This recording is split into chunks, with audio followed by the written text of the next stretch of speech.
Welcome everyone to the Emergent Essence Dynamics webinar number 12. And our theme today is agility in team dynamics.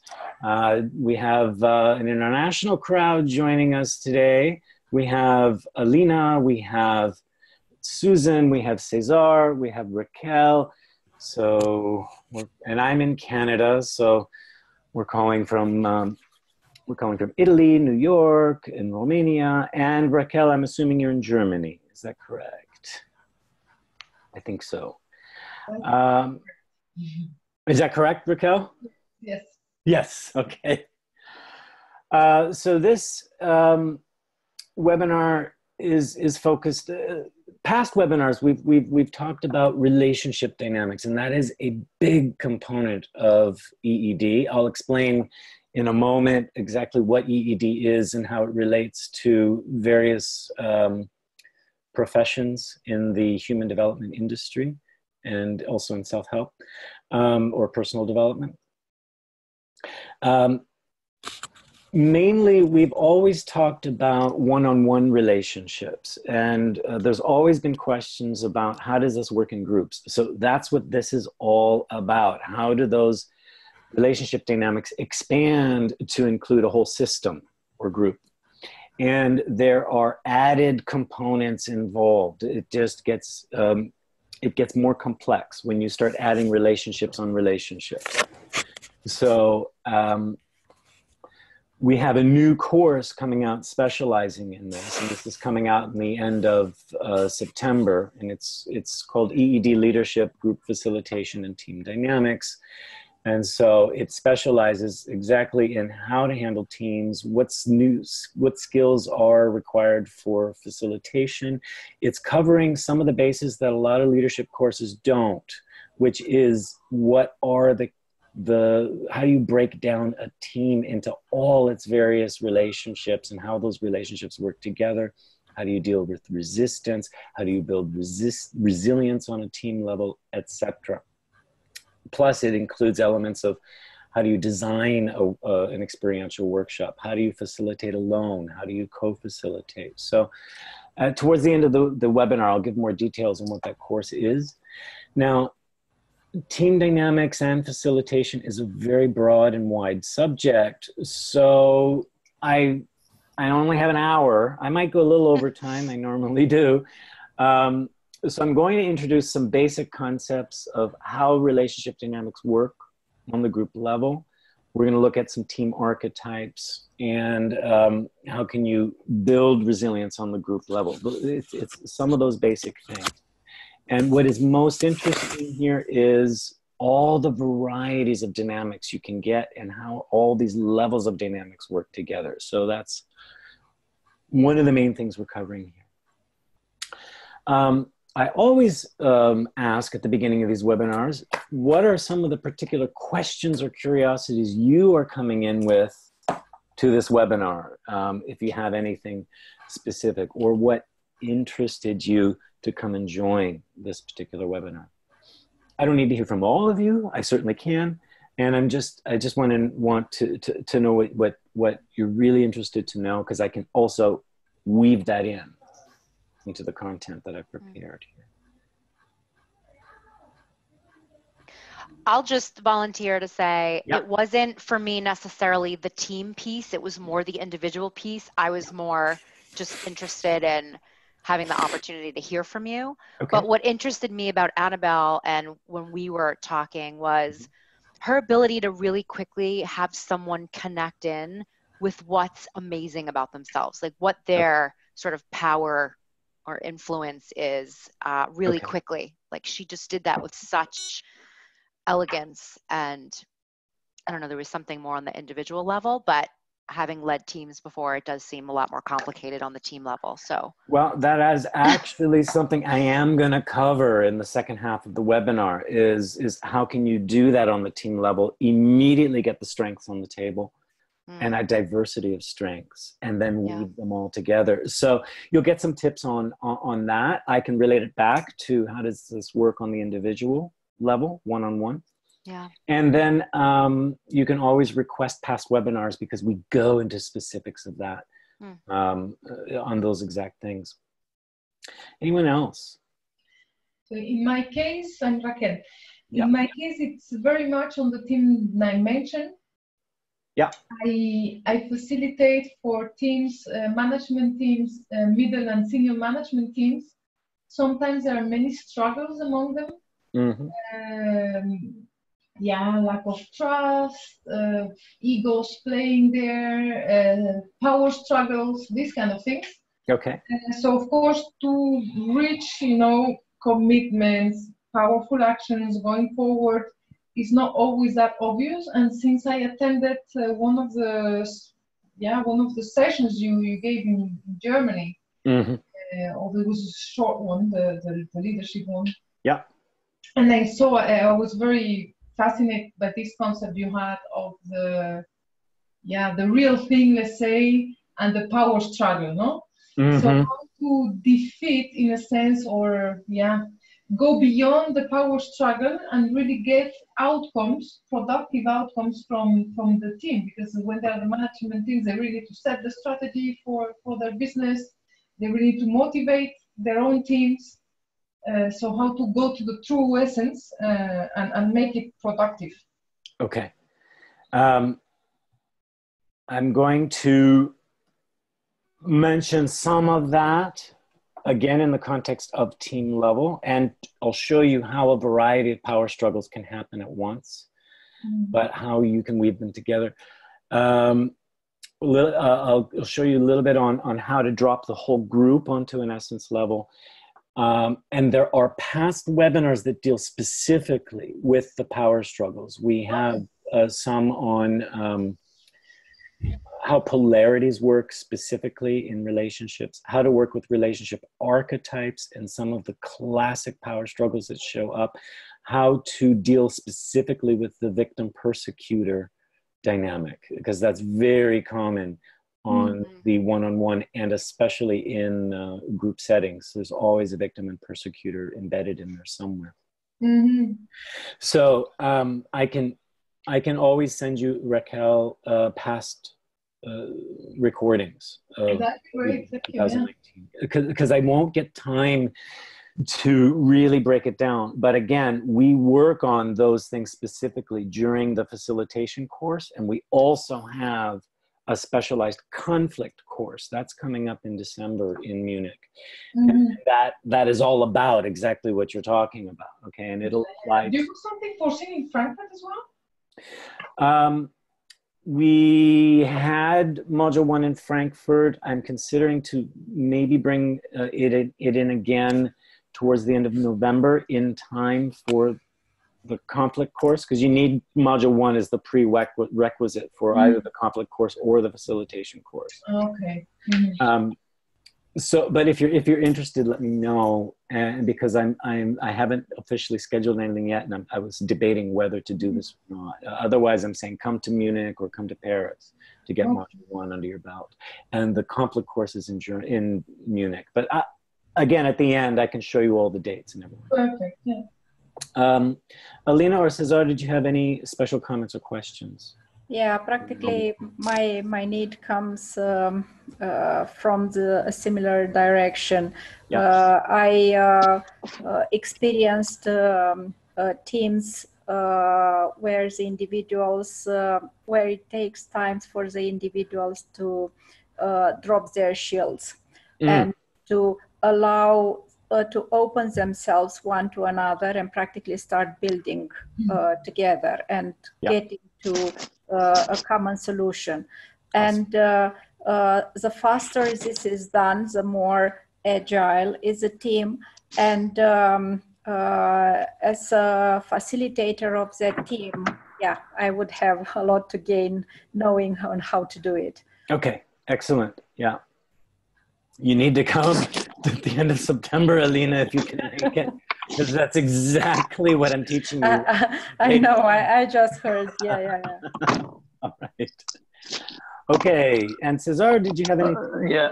You're good, okay. Yeah. Well, just a quick comment. I'm working a lot of teams that somebody prescribed them to work with me. So basically, I don't attract them too much. Okay. They are not paying directly to work with me, so it's very difficult for me to instill this agility in working. And I could use some tricks because, as Alina said, also there is a reluctance to start, to work, to engage with the overall objectives, with the roles and stuff like this, and not to mention all the psychological games that are played in the group setup. You know, it's like magic. You know, the simple presence of a third party blows up the dynamics of one-to-one. So what to say in groups and teams? It's 10 times more complex. And that's very important, what you're saying right there, that a third party shows up and that does influence the dynamics and the behavior of the team. Okay. Yeah. And what we teach you is how to capitalize on that and use it with discernment.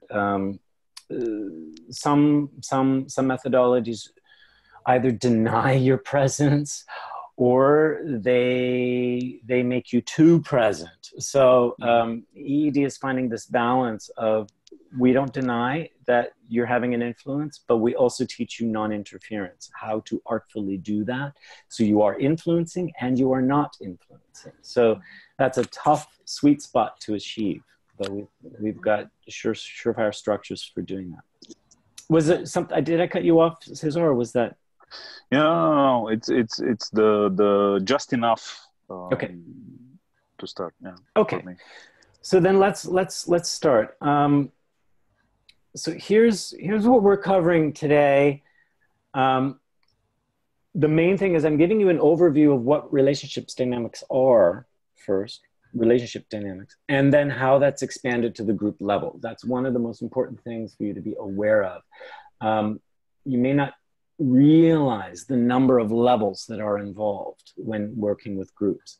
And then we're mainly going to explore classic team archetypes, roles, and types of polarities that show up.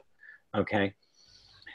This alone, as a facilitator, will give you a very expanded awareness, and scale that back into the individual level, where every individual is a system in themselves. So think of a person with multiple personality, and all of those personalities are working together as one entity. And yeah, you've got your front personality, but you've got all these various qualities and facets of the person working in the background. So what you're learning today, think of that whole system being contained within the individual in their inner structures, okay? So this applies externally to groups and internally to individuals. I'll give you some tips for how to manage multiple levels of dynamics at once. I mean, there's a lot to say on it, but I can give you some simple tips. And then some very simple ways to build team resilience, alignment, and unity without sacrificing diversity. Because many team leaders tend to have a bias towards this is the way the team needs to function. And they try to either eliminate resistance or push it aside, avoid it, or ignore it. And that just creates more problems. So what they're really doing is they're trying to solve the team dynamic instead of discover the team dynamic and discover the natural opposites and complementary roles that are occurring. And they're not weaving them together from strength and resilience. Instead, they're kind of picking and choosing with a bias, and they're creating a compromise within the group, which only puts a lid on things. It puts censorship on things, which creates a blow up later, okay? Because the group has a natural, let's say, personality dynamic, and if you suppress portions of it, it'll come to bite you back. So the EED approach is to first reveal and discover and then transmute everything so that it is working in a unified way, but yet it preserves the full spectrum of diversity. This, I think, is the main difference between the EED approach and other, let's say, methodologies out there, because you're learning non-bias, okay? which is tougher on the facilitator because you have to facilitate from humility, okay? And you might not like what's coming at you from the group, okay? We can talk a little bit more about that later. Just to briefly explain what is emergent essence dynamics. Some of you have heard this before and some of you have not. So emergent essence dynamics is a holistic approach to human development, and it is a fractal-based model, meaning it is not a linear methodology with step 1, 2, 3, 4, 5. Rather, everything works in cycles. So the way you coach, the way you facilitate, or the way you lead, you're working in repeating patterns and repeating patterns. At the same time, you're discovering all the repeating patterns in the client. All transformation works in cycles and repeating cycles. And when you can follow those natural cycles, change becomes more natural, less threatening, and things will shift on their own much more easily rather than trying to force a change, okay? And so right in module 1, you learn all of these natural cycles to follow, and you incorporate that in your coaching and leadership methodologies. The main thing it's doing is it's not focusing on transformation or change, but it's focusing on the fundamental level that's driving the human dynamics, meaning what's the fundamental fractal pattern driving the person or the group. And when you tap into that pattern, you can reveal it and allow it to shift itself. Everything on all other levels starts to shift and change. So it's a way to then, it's not about getting to the core issue, but getting to the core pattern that is affecting multiple issues, okay? And like I said earlier, we're not focused on transformation. Transformation will occur naturally once you've restored resilience, well-being, and autonomy in a person or a group. When they're connected to their resilience, they're connected to their own source, their own permanence, their own expanded wisdom, their own source of creativity, let's say. And when that's fed back to feed their well-being, they're not threatened, they're not driven by fear. And when they know they can govern themselves, meaning they have autonomy, then everything is at choice. They are liberated to choose. They're not choosing through stress, anxiety, fear, or obligation. If we rush into transformation, we risk that it is a fear-based transformation. So the first place we look in EED is highlight the resilience and well-being to cultivate the autonomy, and then transformations will naturally occur. And then we can guide those transformations.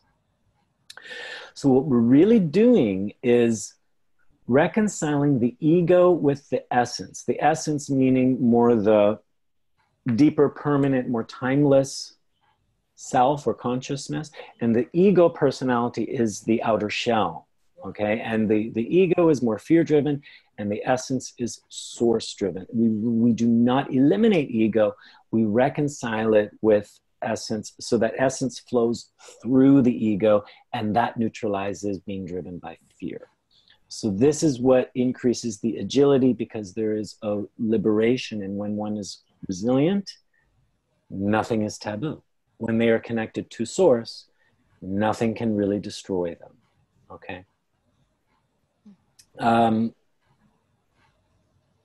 So what we're doing in actual fact is we're not performing transformation. We're really taking everything that's there and transmuting it into its highest level, highest self, or turning lead into gold, for example. That's alchemy. So we're not adding, subtracting, but it's more, it's not even necessarily a rearrangement of things. It's more of a purification, because everything gets reconnected back to source and reconciled together. And that is the highest form of transformation, when there is a liberation, all right? So these processes naturally apply to coaching, leadership, mediation, facilitation, healing, and much, much more. Anything that involves working in relationship, whether it's to self, other, the world, and beyond. Most obvious applications are coaching, leadership, and mediation. Those three skills work together. All right. And this focus is how does this apply to facilitation of groups, which involves leadership. Okay. A little bit of coaching, a little bit of mediation. Any comments or questions on that, just that portion of what EED is doing? If you're all good, I'll move on. Good. Okay. Okay. So, wow, I have lots of triangles in this presentation, and a few strange diagrams. So one of the first places you need to know as a coach, leader, or facilitator, or a mediator is there's deeper levels of truth. There's surface truth, and then there's deeper truths. All are true, okay? But it all comes from perception. So especially when meeting groups, it's a collection of individuals. Now, each individual has their own point of view. That means they have their own story, they have their own narrative, they have their own judgments, opinions about each other and themselves. So when you engage with somebody's story, you're only engaging with a singular truth, a single point of view, okay? And that person keeps reinforcing their narrative by reflecting the world back upon themselves through their filters, through their conditioned beliefs, etc. So if you're trying to facilitate a group from story level, nothing's really going to change, because everyone is really just reinforcing themselves. You can tell when people defend themselves, justify themselves, explain themselves, they're just reinforcing a narrative, okay, over and over again. Why? Because it makes them feel safe. They're safe inside their bubble, okay? In other webinars, I explain how do you open that bubble, okay? The next layer of truth is when you've got two individuals coming together, and they each have their own story, and they come into connection or relationship. Now, what this produces is truth in opposition, okay? And this is the source of conflict, is when you have two different stories going at each other, and one person is trying to convince the other one story is true over the other. Black is true. No, white is true. White is better. No, black is better.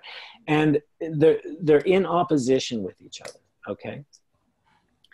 Now, when you get a whole collection of people, they're going to start playing games with each other, because lots of opposites are going to go at it. And then you're going to get lots of similar stories collecting together, and then they oppose the other similar stories. So already that's creating lots of opposition in the dynamic.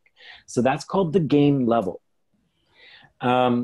The game level is very useful to start revealing polarities. And then when we drop into dream level, those opposites are no longer in opposition, but they become complementary. Okay, and one of the main things EED is doing is having a person open their bubble so they can drop down into more of a fluid reality, meaning truth becomes fluid. This is where they're willing to be influenced and to influence back without feeling threatened. That demands resilience to be able to do that, okay? So this is where they're expanding their bubble, expanding their sphere of reality. And this is then where relationships can have their differences, but work as a complementary unit, as opposed to an oppositional camp, warring at each other, okay? Or conquering each other, or compromising with each other, okay? The final level is source level, and this is where bubbles all disappear. Bubble represents more like the ego or personality. And this is where we enter what we could call a unity consciousness, and this is where we experience a unified truth. This is where paradox can exist, and yet feel natural.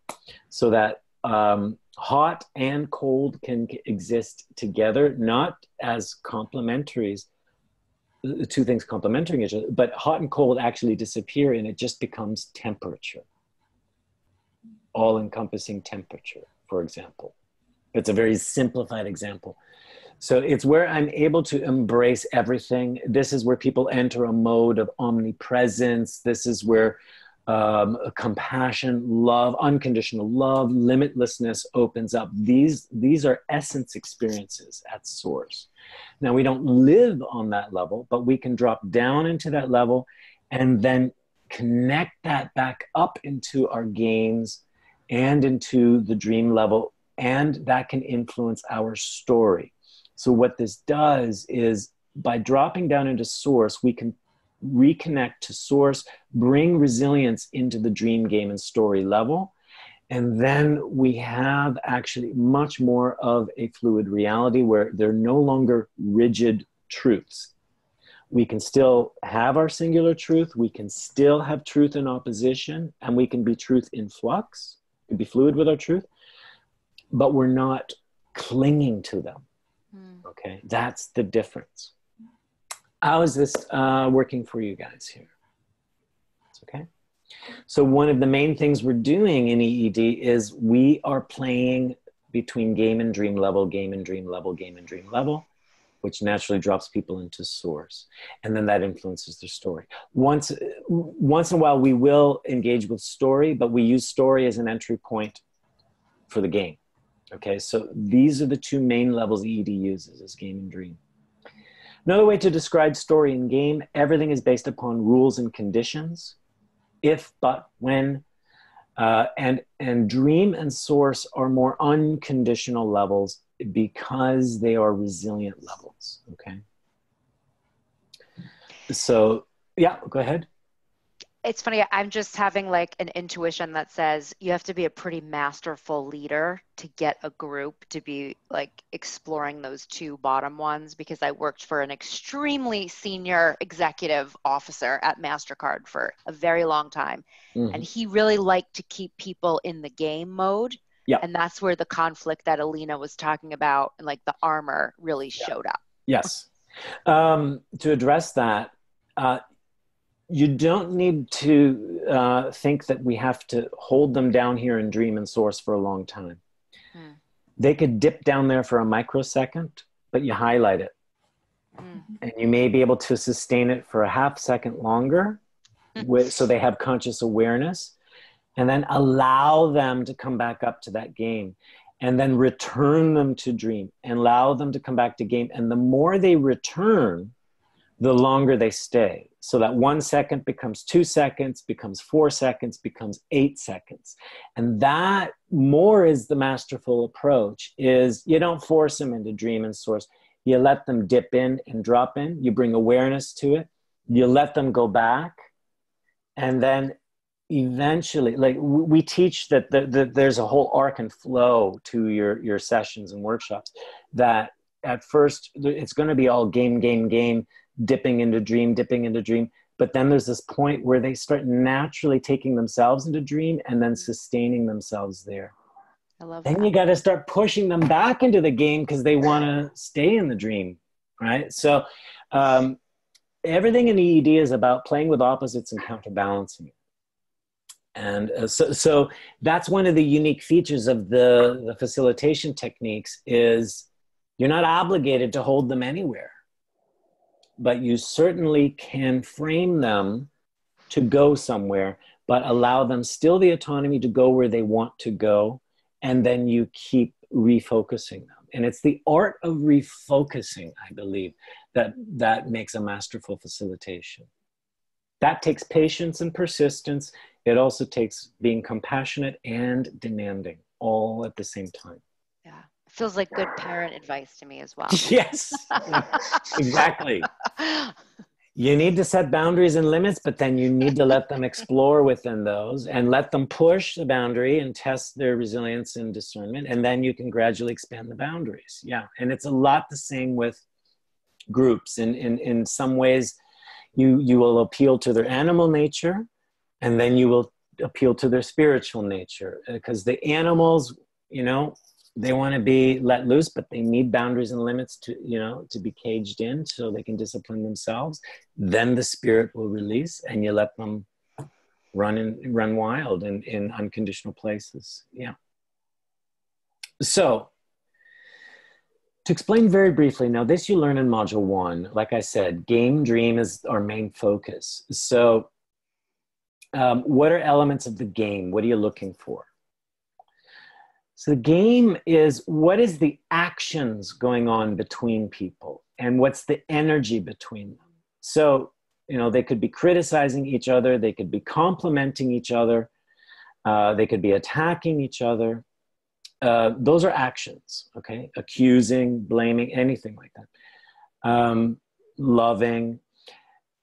It doesn't have to, don't think in terms of positive and negative. It's just ask, what are they doing to each other? What's the action? And every action is given and received, okay? There's also an energy between them.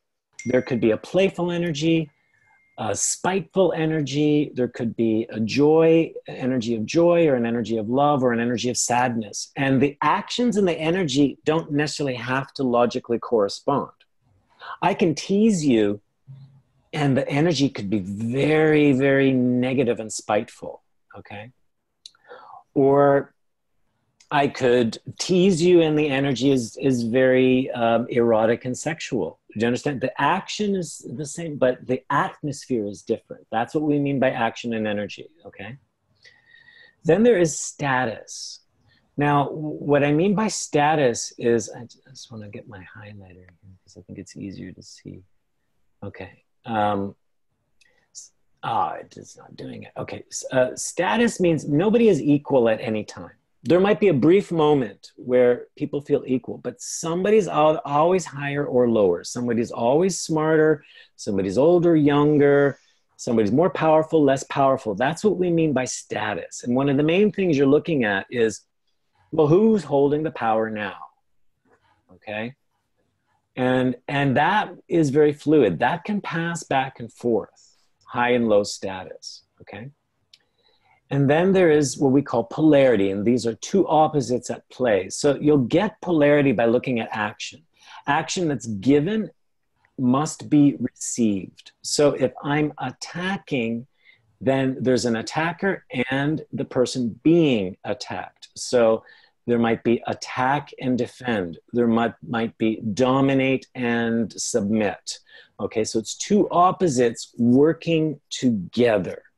Okay, they might feel in opposition, but they're actually complementary. Okay, that's your basic game: action, energy, status, and polarity. Okay, and the polarity is what holds them together. All right. Classic polarity is victim-persecutor. One person is persecuting, the other then must be victimized. Even if they defend it, against it, or deny it, or attack back, they're still in a persecutor-victim polarity, okay? Is that clear? Now, what we do in EED is we'll identify those games. And this might be external games or it could be inner games. The games sometimes are visible or invisible, depending, okay? Now in groups, these games are far more visible, but when you're working on one-on-one, it might be more subtle and invisible. So what we'll do is we want to dress up those games to get people invested in it. So we want to name what are the role of each person playing this game. Dress them up in an archetype and then give it some context or a story or backstory or history. So when we're working with individuals, we could say, well, it feels like, you know, like I feel you accusing me. This is done in a very punishing energy, like you're punishing me, and there's an anger here. You're taking high status, and this feels like abuser and abused, and but it feels like I'm your mother and you're my son, right? It's a family relationship. You got that's an archetype. It could be lovers, family, personal or professional. And then you got roles like mother and son, and a backstory like, you know, this has been going on for 10 years and I'm sick and tired of it. And I need to stand up to you and put you in your place. I need to discipline. So what that does is it helps. It's like as if it's not like role playing, but it really does feel as if you're mothering me. So then if you're my mother, who am I? I could be your son. I could be your daughter, stepson. That helps people contextualize and invest in the actions, the status, the polarity, and the energy going on. Okay. And so in a group setting, those archetypes and roles and stories might be very, very, very true and real. Like you'll have boss, employee, you'll have department manager and direct reports. You know, you might even have, you know, love affairs going on. You know, you'll have friends going on. You might even have a family business where there literally is brothers and sisters, mothers and fathers. So sometimes these archetypes, roles, and stories are very real, but at the same time in a group, you still have those inner roles and archetypes that are subtle and invisible. So still you have a double thing going on with groups. You have the real roles and then you have the invisible roles. Does that make sense what I'm saying? But the actions, status, polarity, and energy those are all very visible, okay? Now then there is dream, and this is when they're working more in cooperation of the polarity as opposed to trying to conquer each other. Now there's more of a being complementary and cooperative and fluid. So the dream really reveals, what does this game want to evolve into? What does it want to become? Why play the game? And what we're understanding by exploring dream is, one, we start building resilience, but number two, the dream reveals the lessons each person wants to learn. When they overcome or master the lesson, the relationship can move on to a new level, okay? When they're learning their lesson, they're integrating something, each becoming more whole, and new strengths are being revealed or integrated. Then that enables them to play another game. And so when we do conflict reconciliation, we just move through chapters of the game, like from game to game to game to game until what's the ultimate game. When that's reconciled, the relationship moves to a whole new level and a whole new series of games begin. So games are not bad. Games are teachers. They're meant to bring out our strengths so we use our strengths. When we are in opposition with the game, we feel victimized. When we see our games as masters and teachers with lessons that we can learn, we see them as opportunities to be creative and productive in relationship. Again, this is by going between game and dream, we understand the games better, we understand ourselves better, we understand our relationships better and the people in our relationships better. So this is on the group level what you're actually building towards. As you start revealing the games being played, let them play a bit, then you start gradually dropping them into dream, having them experience it, return to game, back to dream, game, dream, and you keep toggling. And it gradually creates more unity while respecting the diversity. Okay. And then here's an easy diagram to also visualize how these elements work together. Role and action will create the status. Action and archetype will create the polarity. Role and archetype creates a story. They all work together to come from dream or to reveal the dream. And you have status, action, and polarity. That's the game side. Role, story, and archetype, that's the investment side. That's how we dress up the game. So this is just a visual to pull things together on how they work. And this you learn in module 1 right from the get-go. Any questions on that? Troy, this is Cesar. In order to better understand what you were saying and explaining, I pictured the metaphor of the family, you know, how things are happening into a family for the first time when a child is entering into this group scheme, you know. Yeah. It's getting out of the individual playground and entering and tapping the group thing and the social interactions. And I think it's very important, and maybe you can tackle a little bit this parallel between the family and the group, because a lot of youngsters are in the new generations are coming straight from their families into big corporations, and then I don't know if I'm expressing very clearly what I want, but I just imagine that everybody comes into a group, into a bigger objective with their own schemes or their own formulas of dynamics in a group, and with what they already know. Yeah, and this is very difficult for a facilitator to fight or to try to transform, and that's why I love your approach as resilience and being there and being very, very subtle in this elevator between story and yeah. dream. I don't know if I gave the answer, but you'll get a much longer answer, Cesar, if you watch the past webinar we did on the nature of conflict, and we also talked about polarity dynamics. To be short, on the story level, every person is carrying a game around them, and they're projecting that game onto the other person. So we're pulling people into our own games. So what's really going on is you've got a double game happening.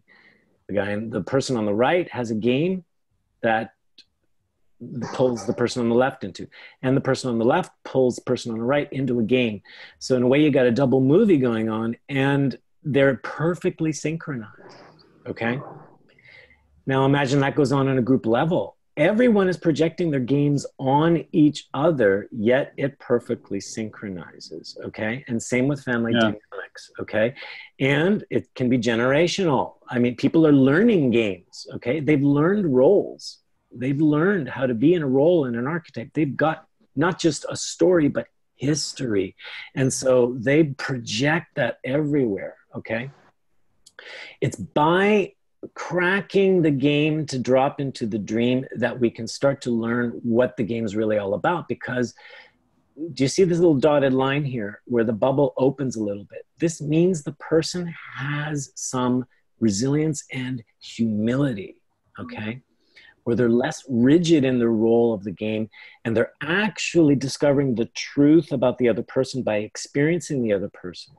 On the game level, they're only experiencing the projection they put upon that person, okay? So families are and corporations, everybody is projecting on each other. And so you've got somebody from a family dynamic going into a corporate environment, they're gonna start casting roles and finding mother figures and father figures and abusers and allies and enemies, right? They'll do that. And if it's a fear-based culture, people will scramble to do that, okay? So that's actually what's going on. So when you're doing a family facilitation or a group facilitation, you just want to let the games play and discover them. So these 7 elements are meant just to identify the game. We haven't moved it at all into how to shift it, okay? The conflict course in Module 2 is all about shifting. What you learn in Module 1 is just all the ways you can move between game and dream, and a lot can shift there already, okay? I hope that helps answer your question a little bit, Cesar. Yeah, it complicates me even more, but it's okay. Okay.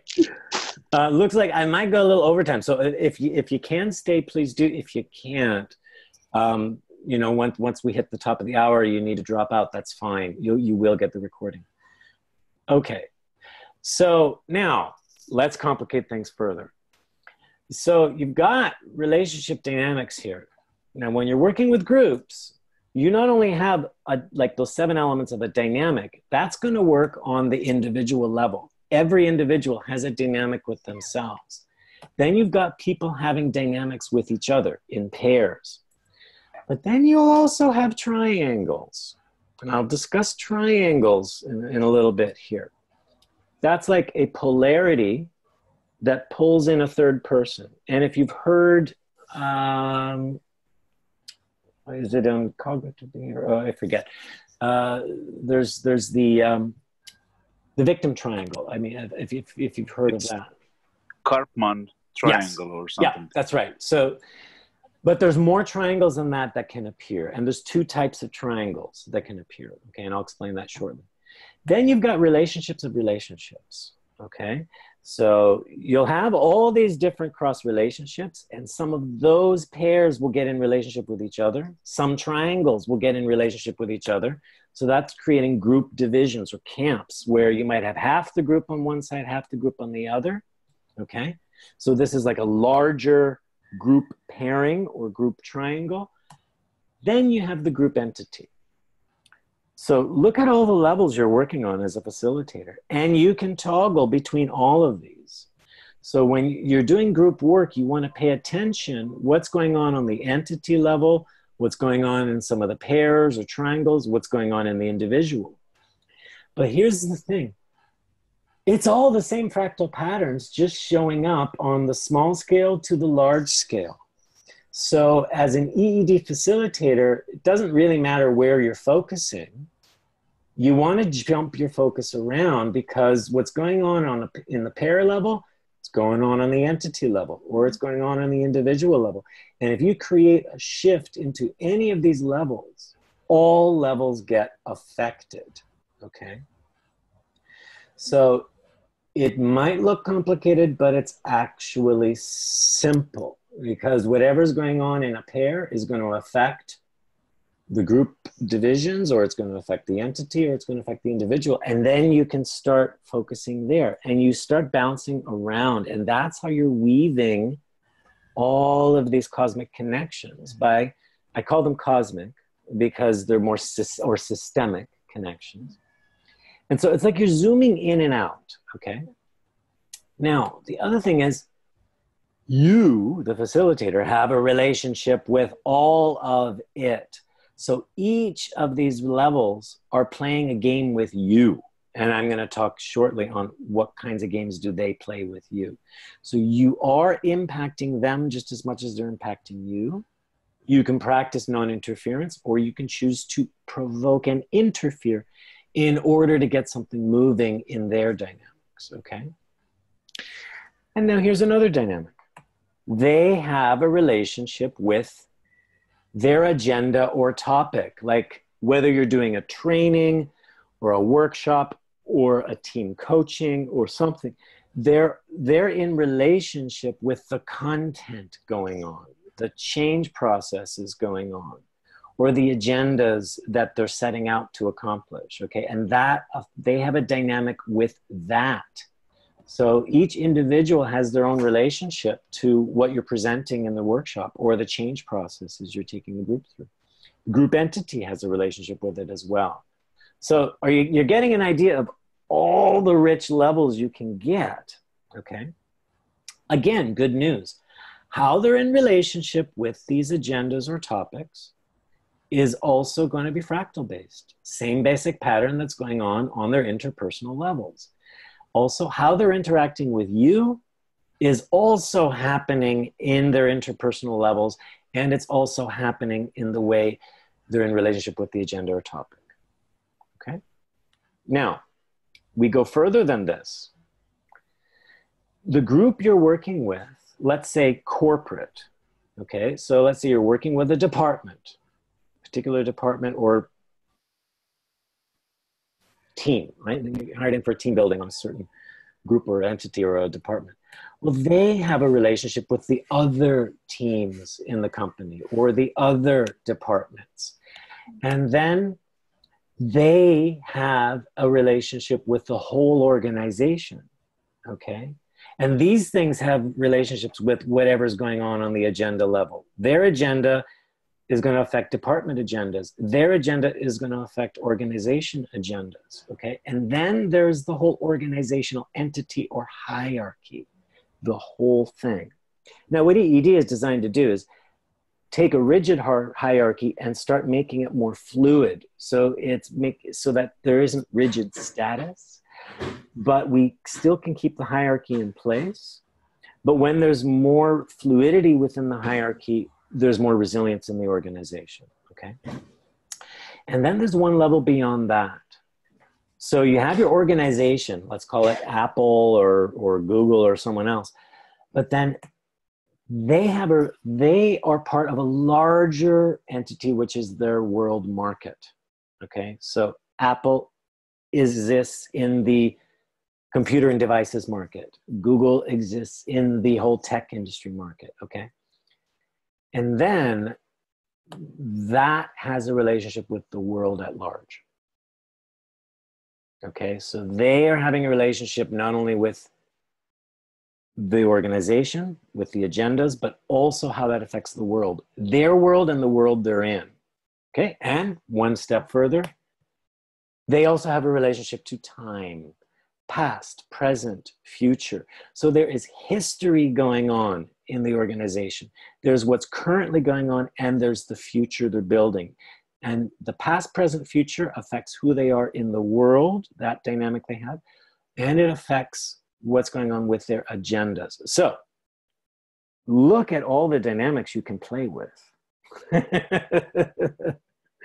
So really the art of the facilitator is to choose where you're focusing, choose the dynamics, but then relate them back. And in what we teach in the course is what's your workshop design. So where are you? Are you focused on building relationships? Are you focused on working with the agenda? Are you focused on how they're going to present themselves back to the world? Are you working on their future? And you pick your focus plus the dynamic, and then you can start bouncing around, knowing that everything interweaves, and again, it's all following a basic fractal pattern. So what's affecting, if you shift something in their future, it's going to shift what's going on in the present, which shifts the relationship to the past. It all is coming from a resilient relationship to that. When you drop them into source, time becomes timelessness, and therefore they can reconcile past, present, future together. Okay. Anyways, any questions, comments there? That's a big picture. Troy, just a quick question. This timeline series in terms of department or very small teams, how do you cope with them? Because I met a lot of cases when some new guys are coming into the team and they are quickly shifted to the history and to everything that's happening there in the whole organization. So again, you refer back to those 7 elements of a relationship dynamic. New guy, that's a role. Okay. Now, is he coming in with high status or low status? Does he think he's like smarter or better than everyone else? Or is he trying to just fit in and belong and have everybody like him? Okay. That's high, low status. What are his actions? What's the energy he's bringing? Is he cocky? Is he competitive? That's an action. You compete. Do you understand? So you can break it down into those. And all you do is you start filling in the blanks with those elements that already gives you a picture of the game. Okay? What's his story? Did he, lose a promotion in his last company? Is there something he's covering up? Or did he leave his last company and he's using this one as a stepping stone? Right? So it's like, so what's going on? And we just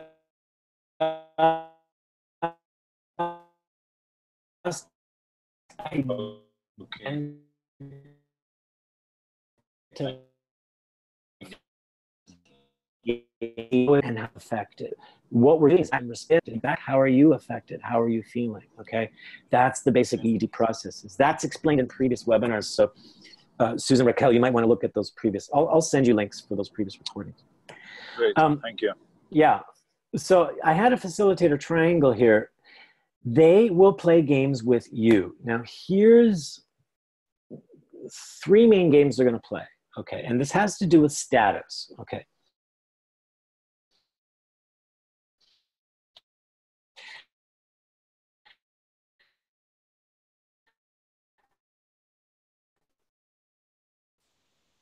When you're a clean facilitator, non-upper level, I forgot to say, the big difference between game and dream is when you're in game, there's status operating. When you're in dream, status disappears. And that's what's creating this fluidity, okay?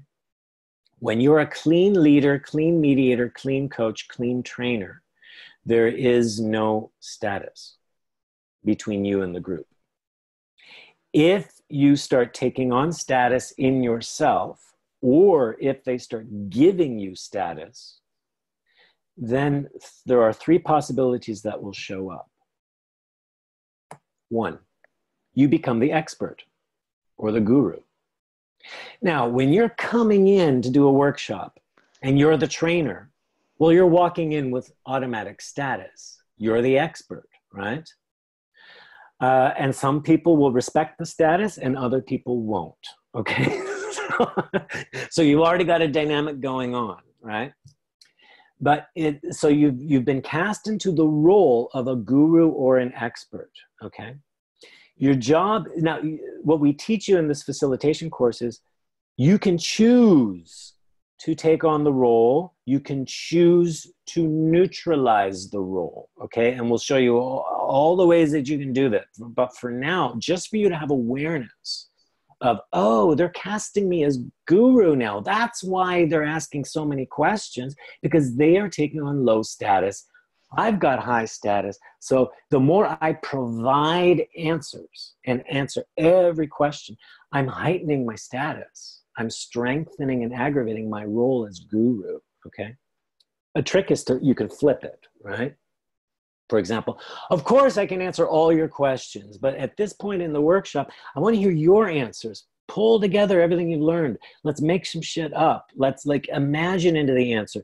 So what you do is you endow them as the guru, right? You flip the role, and that can temporarily neutralize that status. Now, another thing that can help is, or that can happen is you become a fixer or a helper. Especially if you start going into mediator role, maybe coach role, where they're going to start asking you to start solving their problems or solving their relationship issues, solving their conflicts. Now they want you to fix things or to help things along. Okay, this is common, especially if you've got attack and defend, and then they say, help me. They start blaming each other and they want you to take sides, right? As a coach, they say, I don't know what to do, just tell me. And they're trying to turn the coach into a consultant, okay? Or you might see exactly the problem as a trainer and you say, you know what? You're not really getting the exercise. Let me help you along, right? Just so that, you know, you can get the outcome that I want you to have, right? So you can turn yourself into helper fixer, or they can turn you into it, okay? And the final one is you become their savior or their rescuer. Now, this will happen a lot in interpersonal dynamics. You might get a victim persecutor showing up. You might get an attacker or defender. And somebody's going to say, save me, rescue me. Or the group themselves might take low status and say, we don't get the exercise. This is so hard and so complicated. We just want to give up. Save us. Or this change process is too painful. We can't do it anymore, right? And so they're making you into the saver rescuer. Is this clear? Okay, so with the EED facilitation, you can choose to borrow from those roles, okay?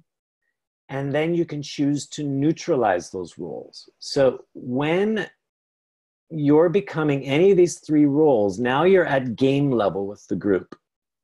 When you become the clean facilitator with no status, you are now in dream level with the group. It's possible that your group can be in game level amongst themselves, but you're on dream level with them, okay? And that is one way to start pulling them into dream, is by you remaining a clean facilitator and not buying into these guru games or savior games or fixer games. And you keep focusing on their resilience, and they take on their own role as guru or savior or fixer. Does that make sense? Mm-hmm. So that's one tip. You use their game roles and neutralize those in order to gradually drop them into dream. What are some roles? Well, you'll have in a group, each person will have a job or a position or a function on the team. If you're maybe doing a workshop, everyone might have different professions. Everyone will have a different level of expertise. That's going to create status. And also, status is going to go along with various jobs and positions. You can have the executive and then the middle management, right? And that all is going to come with status. You'll also have interpersonal relationships. So some people in the group are already friends, some are strangers, some are colleagues.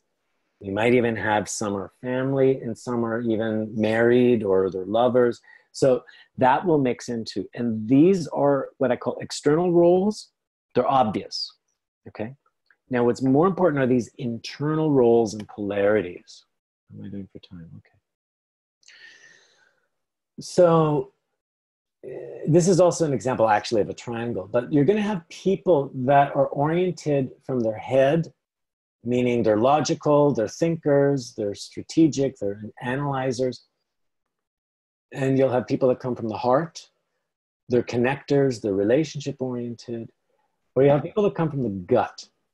They're movers, they're shakers, they're action oriented, okay? They might even be bossy and bullies, or they might be trying to manage all the community dynamics going on, okay? So you're gonna have people show up that are natural, their natural default is to come from the head, the heart, or the gut. In the module 2, we break that down a lot. And we talk about it a bit in module 1. You're also going to get, okay, everybody thinks and processes, but you're going to get some people that are more right brain oriented and creative. You're going to get people that are more left brain oriented and linear, logical, okay? Everyone is right or left brain. Some people might be whole brain. You get people that are more theoretical or practical. This is how they process the information, right? You're going to get some people that perceive. They're more visual people. They're more sound, talky, audio people, and other people that are movement oriented again, like kinesthetic. And then you're going to get people that are more outwardly expressive or inwardly expressive. They might be introverted or extroverted. They might be more active, and other people that take a back seat and are more passive, okay? All of these create various roles. You're going to have people that take an active role in the group, people that are more of a passive role. You're going to get a lot of right brain thinkers, and then you might get left brain thinkers. So you can see how the group might start dividing itself up. And what you're looking for as a facilitator is, first, you want to just, like through introduction exercises, getting them to mingle, getting them to introduce each other or introduce themselves. You're looking for, okay, who's showing up? And you're keeping some of these things in mind because this is all affecting their learning processes, okay? So, and like if you ask, okay, so what's a special quality about yourself, or what's, how are you feeling today? You'll start also getting the emotional energetic roles. Like I'm the courageous one. I'm the loving one. I'm the brave one. I'm the disruptor, or right, or I'm the rebel. Okay. I like to listen a lot. I like to talk a lot. Or you'll see them. You know, you got to get to know their learning styles. You'll see that through exercises. You'll get people that are more listening, people that need to talk through their learning, other people that just need to observe, okay? Then you're going to get identities showing up. Well, I'm always the victim of the group, or I'm the champion of the group. I'm the leader, or I'm the follower, or I'm the rebel, okay? Or you're going to get actions and behaviors. When you get them doing exercises or debriefs, you're going to say, see, well, who's dominating the conversation? What's happening on breaks, and who's doing all the gossiping? Okay, and who's performing for the group? Who's trying really hard to please and perform? Okay, so you can see you can source these roles from a lot of things. So when you're designing workshops or trainings, keep these things in mind, like through debriefs and exercises. Look at how they express themselves. Look at how they're perceiving and thinking. Look where they're oriented from. In introductions and in debriefs, how are they creating their identities? How are they behaving? Okay. How are they learning? So the one big mistake facilitators do is they have a bias. I'll see you in a minute, okay? We want extroverts in the group, and we want to pull out all the introverts so that they're more extroverted. We want everyone to talk. We want everyone to be active. We don't want people passively observing. If you start creating bias, you're going to start actually shutting things down. So what you want to do is, for every talker, there's a listener. How can you put the talkers and the listeners together, okay, as experts and learners, as being complementary, okay? For every right brain person, there's a left brain person. How do we have them respecting each other's side of the brain so that they can actually learn from each other? A left brainer can learn from a right brainer.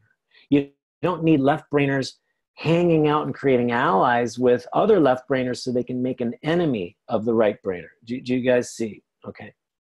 So here's an example of, oh yeah, okay. And then, so is that clear? On make polarities complementary and don't have bias towards one side of the polarity. Okay.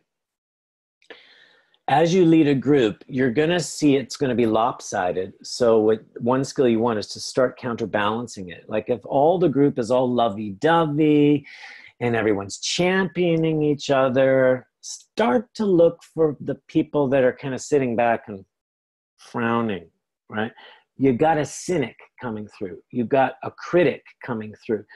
You've got somebody that doesn't buy into all this dream and inspiration. They want to be pragmatic and realistic. So you've got to start provoking them to come out as a strength. For every dreamer, there is a realist. Okay? For every person who inspires love, there's a person that inspires, grit and challenge, okay? So find their natural biases and then start to counterbalance them. That also moves them towards unity because you're making things complementary as opposed to oppositional or favored. Triangles. What it really does is a polarity will add a third person. And what that third person is doing is they're trying to neutralize the polarity, or they're trying to balance it, or they're being swung back and forth between the two sides. So if you've got an active person and a passive person, you've got another person standing back and being very neutral, okay? If you've got a leader and a follower, you'll probably have an observer, okay? If you've got a persecutor and a victim, they're going to try and pull in a rescuer, but that rescuer could also be a fixer or a helper, okay? Again, that's a person that's trying to neutralize, balance, or swing along the polarity. Another one could be attacker and defender. Then you're going to have a mediator show up. So if you've got interpersonal conflicts going on, somebody starts attacking another person, then somebody's going to jump to their defense and somebody's going to try and mediate, okay? You also might have a disruptor or a rebel. Then you're going to have a protector or a safekeeper. And then you're going to have somebody who's going to try and neutralize or stabilize that. So for example, you might get the cocky new guy that's like, hey, this is all about disruption and innovation. And then you've got the CEO or somebody else, the old fogey, that says, no, we don't want to change. Everything's working just as it is. And then you're going to get somebody else who's going to try and stabilize that energy, right? Balance it out. Is that making sense, these polarity triangles? Okay. Then you have what I'm calling our trinities. These are not polarity, but three distinct things working together, okay? These are more rare to find, okay? And I'm still thinking of what are more examples of true trinities. But for example, a great trinity is the head, the heart, and the body. None of these are opposite from each other, but they are three things that work together, okay? Or you can call it head, heart, gut. Another one can be working with the self, working with relationship, and then working with community. Those are three levels of, say, awareness and engagement. I'm focused on myself, I'm focused on relationship, or I'm focused on the whole group, okay? That's another trinity. Another obvious trinity can be mother, father, and child, okay? Because now you might say, well, then maybe isn't that a polarity triangle because mother, father are opposite? I don't know. That's debatable. You can feel free to debate me on that. But the child is produced from the mother, father, as opposed to the child isn't balancing the mother, father. The child came from the two. So those are three examples of trinities, but those trinities will show up in groups. And definitely polarity triangles will show up. So you'll either have a polarity show up or it might turn into a triangle when it's a group setting. So I'll just run you through a quick example. Okay. Let's say you got a group of 12 people. So through introductions, you're going to notice, oh, we got some extroverted people. They're the first ones to speak, the ones that are shaking everybody's hand, saying, hello, how are you? Then you got the introverts, the ones that are hanging back. So you want to let people be both. Let them be extroverted, let them be introverted, okay, and find strengths in each. Then you might notice, oh yeah, there's some creatives that are very right brain oriented. I will need to leave. Bye. Oh, okay, Raquel, yeah. Thank you, Troy. You're welcome. And then you got your linear logical people, okay? And it's not to say that 6 people are going to be right brain and 6 people are going to be left brain, right? You might have 11 people that are left brain and 1 right brain person. So your job as facilitator is to hear both and start making it more complementary, so that what's the strength of the right brain person? What's the strength of the left brain? And have them see the contributions of each other and start creating this expert learner dynamic where I can learn from the opposite. But you start by highlighting what's the strength of this one, what's the strength of this one. Now, how do they feed back to each other? How do they become complementary? Okay. This is done without bias. And then you might have champions and critics. So some people that are immediately falling in love with your work and other people that are doubting it, criticizing it, questioning it, okay? Good thing to know is that if the critic or questioner or resistor stays, they want to learn. They can eventually become a champion, okay? And what you want to do is start counterbalancing that critics can become champions and champions can become critics, because otherwise neither is realistic. So if somebody is just in love and love and love with the work and they don't question anything, they're making you into a guru, putting you on a pedestal, and they're not resilient, okay? They're creating a codependency. If the critic is constantly resisting and resisting and resisting, they're just trying to pull up their status so they can hijack your course and say, I'm a better leader than you. I'm just here to prove you wrong. When really, they really just want to be they want to learn, but you might not be speaking their language, and that might be why they're criticizing. So you have to appeal to the inner champion in the critic and appeal to the inner critic in the champion. Does that make sense, what I'm saying here? Great. Then you might have a triangle, like you got the thinkers and you got the connectors, and then you got the movers and shakers, people that want to, like, I want to get up and do the exercise now. No. Let's sit and think about it, talk about it, theorize a little bit more. Yeah, but I want more interpersonal relationship. I want more love in the group. I want more sharing. So you got those triangles going on. And then you might get some interpersonal dynamics where you've got the attacker and the defender, whether they're attacking you or defending you or attacking and defending each other. And then you got the peacemaker, okay? The one that says, no, let's not create trouble. Let's just get on with the course. Or, oh, no, just apologize to each other. Let's not have a conflict or a fight, okay? So you'll have that going on. This is not archetypally representative. There can be many more types of triangles and polarities, but I'm just giving you an example. The other thing is, it doesn't mean that all 12 people are going to take on one role. You might have a thinker who's also a critic, who's also an attacker, and that can sit in one person, okay? And then they might start shifting and swapping roles. So all I'm doing is I'm saying, look out for archetypes, and when one archetype shows up, start finding its complement or opposite, okay? Now, two other roles that can show up. You might have the black sheep of the group, the scapegoat. Okay, and I'm putting them outside because that's the dynamic. They've been ostracized or pushed outside. So you got all these people allying together, even if they can still fight, but they can project all the problems and the blame onto that black sheep or the scapegoat. Okay, and you'll have another one. You'll have the outlier or the lone wolf. This is the person, they've taken themselves out. Okay, like you could be doing introductions or whatever, and everybody's crying and lovey-dovey, and this person's just not having it. They're like, no, I'm not engaging in this at all. They might be intrigued, but they're not involved. So you've got the black sheep that's been pushed out. You've got the lone wolf that takes themselves out. Any of these people may take that seat, okay?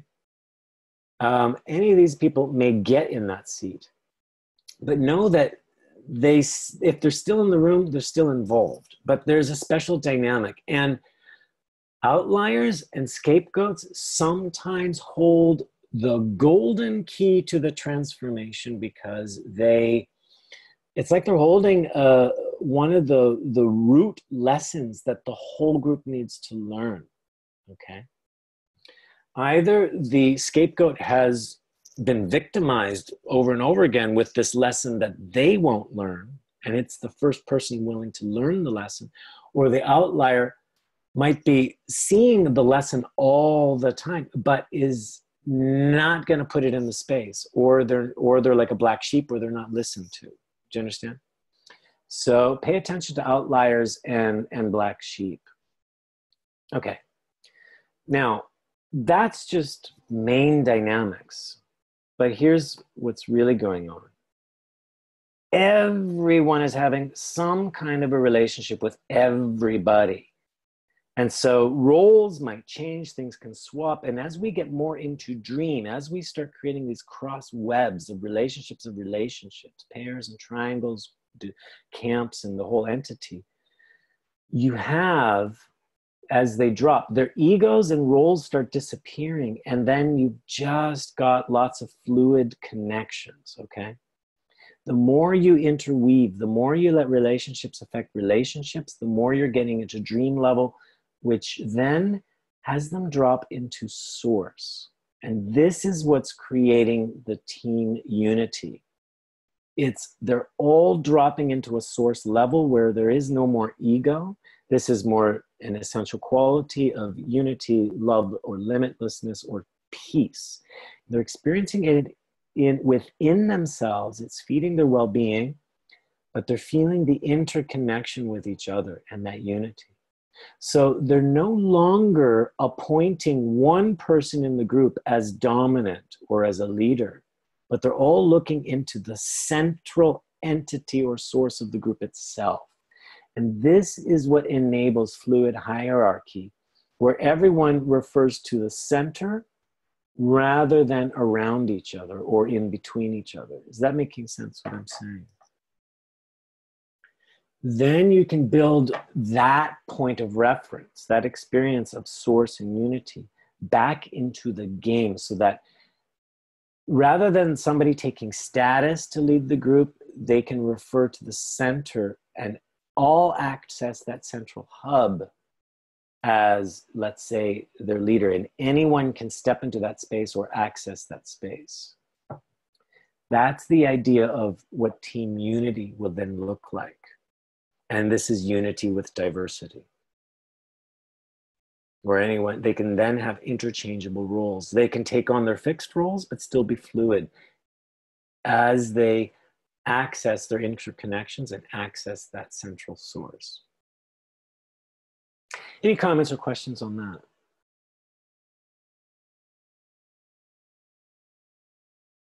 Oh, you're muted, Susan. You just need to unmute. Sorry, I said a lot of magic just happened in the last 30 seconds. Okay, yeah, tell me, what's the magic there?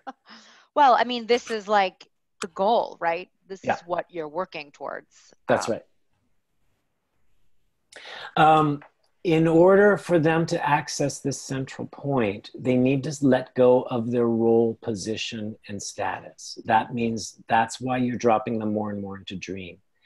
As they start to feel that fluidity, as you build resilience in each person, relationship, and camp and group, they'll start to feel that resilience and autonomy. They'll let go more and more of the status. They're letting go of the ego. This is why the colors are disappearing here, right? Mm-hmm. Right? Like, this is where they're more transparent and fluid with each other, okay? Then they can take their ego back, but still have connection to source. So this is really where they're moving between source, dream, and game, back and forth. And this is now where they're in more of a resilient and cooperative culture without censorship, without compromise. They can still compete, but they're competing in a complementary way as opposed to being acquisitional or conquering. Does that make sense? Mm-hmm. They can't feel that central hub until they let go of their status, role, and position to move into that center. Does that make sense? Just a quick question. Yeah. So, is there any prerequisite before the workshop that we could do? I don't know, like a survey or something. Yeah, it is module 1. If you can make it, says, why, are you thinking of coming to Frankfurt the end of September? I don't know. No, I was asking more like before meeting with the team. Is there anything you could project over them, like a survey or something, in order to map predetermined position of the participants?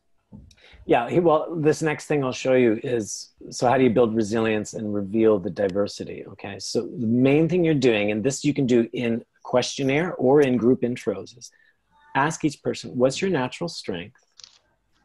And what does that contribute to the group? You want natural strength, natural contribution. Now, some of these people will say, oh, well, I want to be more loving and caring. Well, is that a natural strength, right? That's what you want to be. But what's your natural strength, gift, or talent without even thinking about it? Okay, so, and that, Cesar, for example, is what you could put in a questionnaire. Name a natural strength, talent, or gift. How does that contribute, right? And you can, and I teach you in the facilitation workshop how you weave around revealing the natural strengths. And a lot of strengths are showing up unconsciously. Like, you get the guy that's sitting there and doubting. Well, how is that a natural strength, to doubt? What's that contribute, right? Because by the time those people start showing up, it's counterbalancing some of the idealism. You'll get some of the idealists speaking, then you get the realists. And all it keeps doing is, the more you reveal strengths and contribution and play with opposites to counterbalance all the group qualities, the group starts experiencing a full spectrum as opposed to a bias or a lopsidedness, okay? Then they start discovering strengths in each other. I mean, and this is what I'm teaching you. It's not that you name it, but they're naming it in each other. That gets them already into games, it gets them dropping into dream, and it's resilience-based because it's about strength, contribution, and well-being. So what you're doing is you're building a web of complementary contrasts and making them aware of it. Then you can say, well, each person from their strength is an expert in that strength. And they can generously use that strength, and all of you can reap the reward of it. And you can learn from that person. You've got the naturally creative person. You've got the naturally logical person, okay? Let the logical person take care of the logic. Let the creative person take care of the creativity. They emit that naturally without even trying. That's their contribution. The others can learn from it. Oh, Susan, you were muted. I was just gonna, am I still muted? No. Yeah, I was just gonna say there's something important to me in what you just said about letting them learn from it. And I feel like that's maybe where some of the magic gets missing. Even when I think around my dinner table, I have a logical boy and a creative boy, and one thinks one is favored for one and one thinks one is favored for the other. Exactly. So they're playing that game. Well, yes. I'm the logical one. Yeah. But they're not saying, oh, you teach me how to clean my room because I stink at that. Yeah. And I'll teach you how to clean your room, and then you can teach me how to be a little bit more messy. Because, but that's where right? That's what's not happening, and where just in life, I find people are staying in their role and it becomes oppositional. Right. Yeah. So that's the difference between oppositional and complementary. The poles don't change. You've got the clean one and the messy one. You've got the logical one and the creative one. We tend to put status on it. One is better than the other. That's game level. But when we make them complementary, like without mess, there would be no clean. Without clean, there would be no mess, right? So they complement each other and they can learn from each other. And when we are less rigid on each side of the polarity, I might default to being clean, but I can learn the value of messiness. I might default to messiness, but I might learn the value of cleanliness, and and I can have more resilience and agility to flow between the two. And in a group, that also lets people feel more refreshed because they'll get role nausea. I'm always the creative one. Everyone's depending on my creativity. And really, like, I feel tapped out. The rest of the group can contribute their creativity instead of leaning on me, okay? They can lean on me as the expert, but I generously contribute and teach them creativity. They generously learn from me the creativity. This also starts to neutralize competition and jealousy. Mm-hmm. When roles are made to be, polarities are made to be complementary, they also become generous.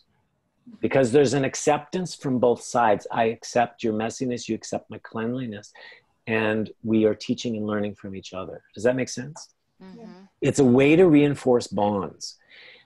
If you follow these tips, this is fantastic to do on the first half of the day. Build exercises and introductions that reveal natural strengths and contributions, opposites, and then create so you can build a web of complementary contrasts and reinforce their bonds through an expert-learner dynamic. It's one of the greatest things you can do in setting the foundation for a group.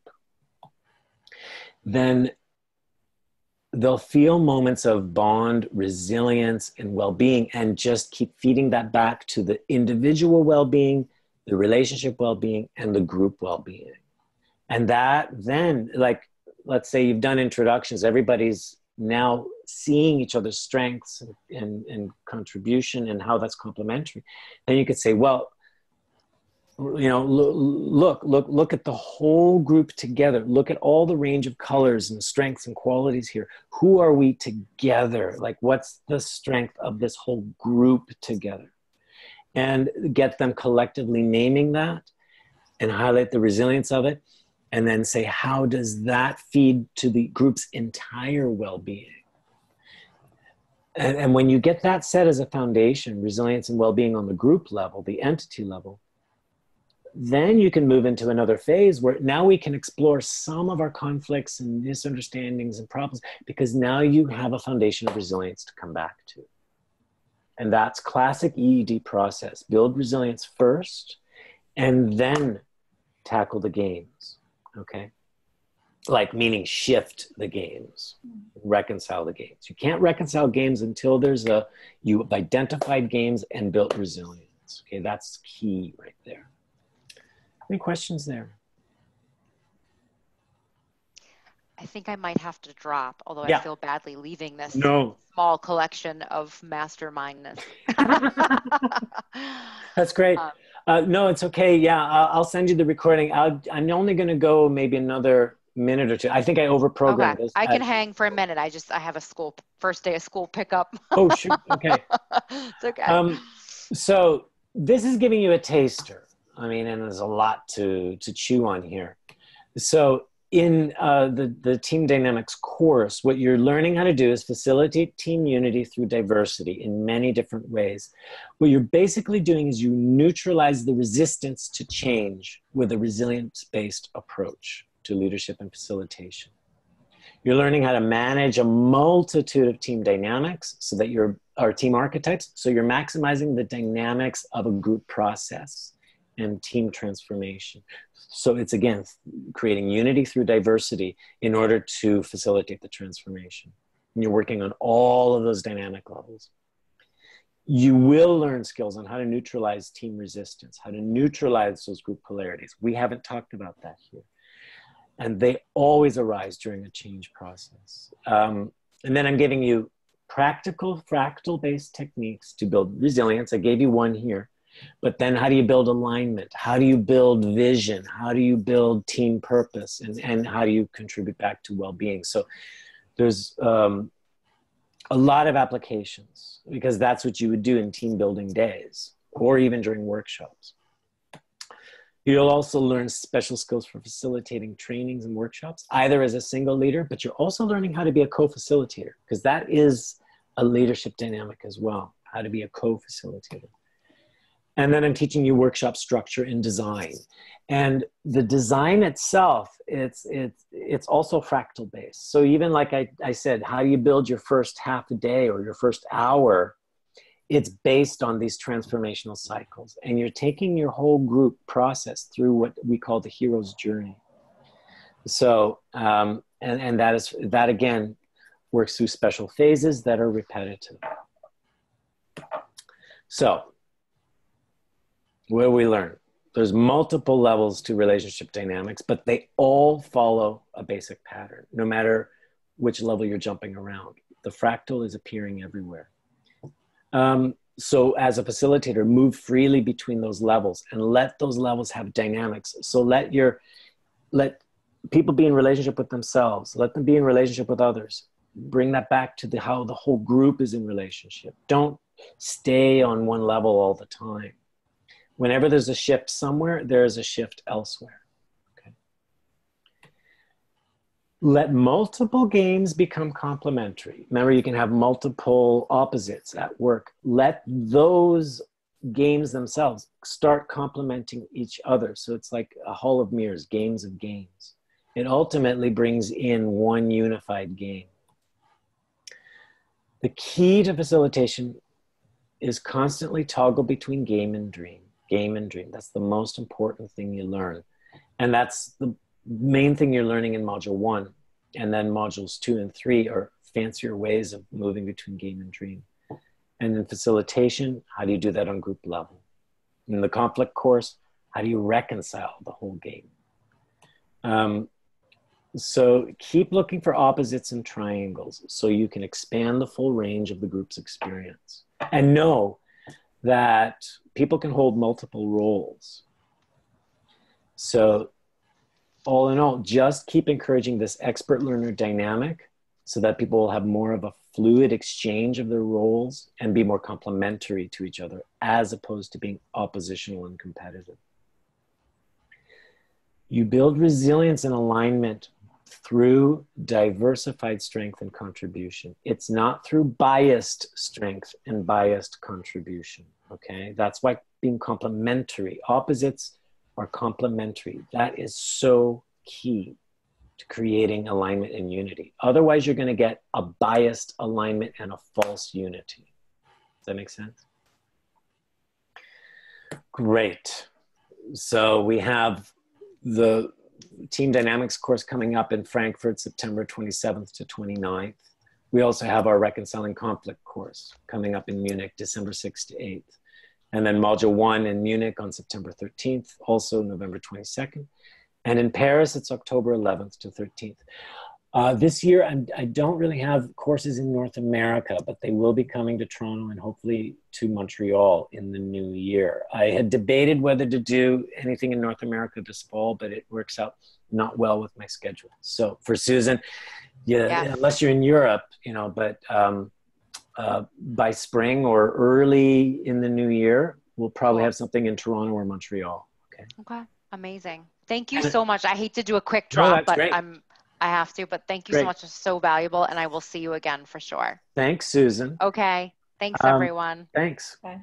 And then our next webinar is on October 2nd, and this is about neutralizing power games and manipulation. So Cesar, you might want to attend that one because that's also in relation, I think, to some of your questions before.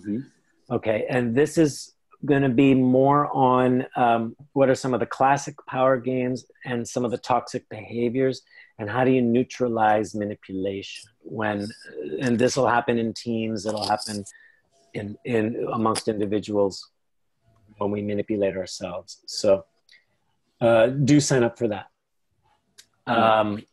EED-webinars-2019.eventbrite.com. And so for those of you listening to the recording, always be sure to visit our website. That gives you the course schedule and links. Follow us on Facebook and Twitter, or you can email me directly, info@essence-dynamics.com or troy@essence-dynamics.com.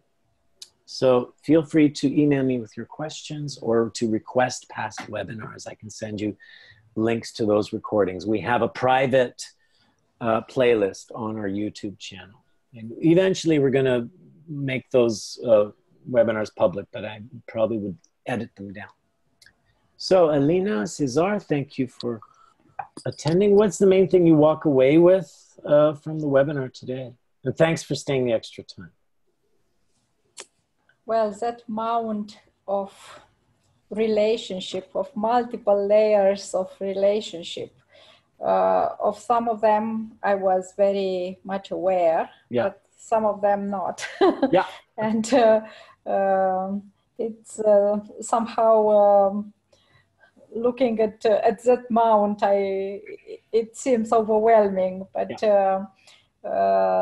then I was wondering how, as a facilitator, if you see there are parts of this team having their own, let's say, agenda, how you can neutralize or cancel that agenda and introduce them as part of the team.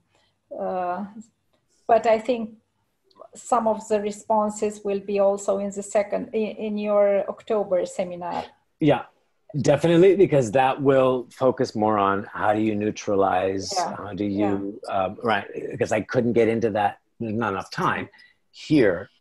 Just, this is more about identify the levels, identify the dynamics, let them play themselves out, and focus on resilience over everything, okay? Then you can go into the neutralization. And the simple answer, also comment I wanted to say is, yeah, it might look overwhelming, you got all those levels, but you choose where you look. And then remember, the basic primary thing we're doing in EED is action response, action response. So you're looking at, okay, if there's an action going on the individual level, what's the response in the relationship level or the entity level, or, right? So you're looking at how are all the different levels responding and which response is coming out. So one quick question. You are mentioning only module 1 in now in autumn, but how about module 2, 2nd and 3rd? Are they going to still be in November and December? Yes, they are confirmed. Okay. November 15th to 17th is module 2 in Munich. December 13th to 15th is module 3 in Munich. You changed the time. Module. Or sorry, no, November, is it? No, it's November 13th to 15th. It's a Friday to Sunday. November 13th to 15th is module 2 in Munich, and December, no, sorry, it is November 15th to 17th. Or no. Hold on. It's after 26 or something. No. It's, I have to have my calendar in front of me. Let me. Yeah, November 15th to 17th, module 2. Yeah, go ahead. I will have to leave the line, but I wanted to tell you what's my takeaway. Yes, please. My takeaway is that I will be much more aware in one-to-one coaching sessions about the interdependence in his group of the client, because regardless of the fact that we are working one-on-one, he comes into the relationship with a lot of interdependencies, because, as you said, every individual is a system. Yes. Part and element in other systems. So yes. I think it's very important to, as a facilitator coach, to be aware of the system theory and how yes. they interact. Because when they are all together, all these interdependencies are even are fired up. You know, exactly. Even they are not. They are sleeping when the individual is acting alone without spectators. But when he's interacting, we need to be aware, even in one-to-one interactions, because a lot of the personal behavior and schemes can make a direct link with his interdependencies. He is carrying into the classroom all the yeah. behaviors, group behaviors that he has in work or family or stuff like this. And I think it's crucial you cannot be only team coach and not to work individually, and vice versa. It's strongly linked together, because that's, you know, deeper you want to go in details, you'll find the same universal pattern. Right. So you have to zoom in, zoom out, to be very flexible. That's why EED is teaching a combined skill set of coaching, facilitation, and mediation. Facilitation, leadership, yeah. Because you are working with all those multiple levels of dynamics. Yeah. Whether it's you're actually working with teams or individuals, doesn't matter. Yeah. Because every individual has an internal system. Yeah. Every team has individuals. So you have systems going on internally and externally. Yeah. They all affect each other, like you said. There's an interconnection and an interdependency. Great. You're awesome, Joy. See you next time. I'll see you next time. See you. Thank you. Alina, you just hang on the line for a second, and I can speak to you more. I wanted to say that the Munich Module 2 dates are November 15th to 17th, and then the Module 3 is December 13th and 15th, but our website has the complete schedule for Munich and Paris. And we'll be posting our 2020 dates soon. Okay. And for everyone listening to the recording, thank you so much, and feel free to email me if you have questions or wish to request past webinars. I'm happy to provide that to you.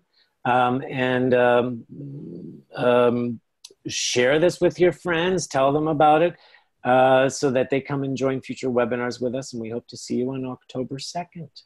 Thank you, everyone, so much.